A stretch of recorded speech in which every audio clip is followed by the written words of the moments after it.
Hello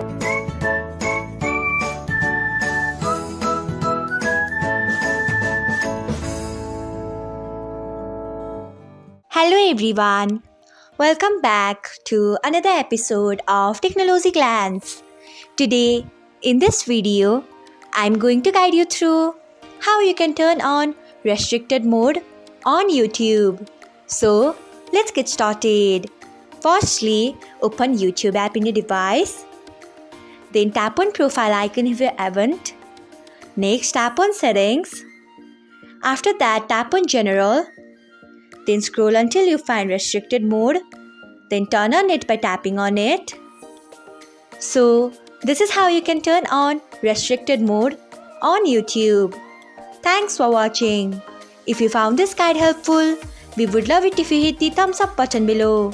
We upload great new tech tutorials like this one every day. So, do not forget to subscribe to our channel and hit the bell icon so that you'll never miss another update.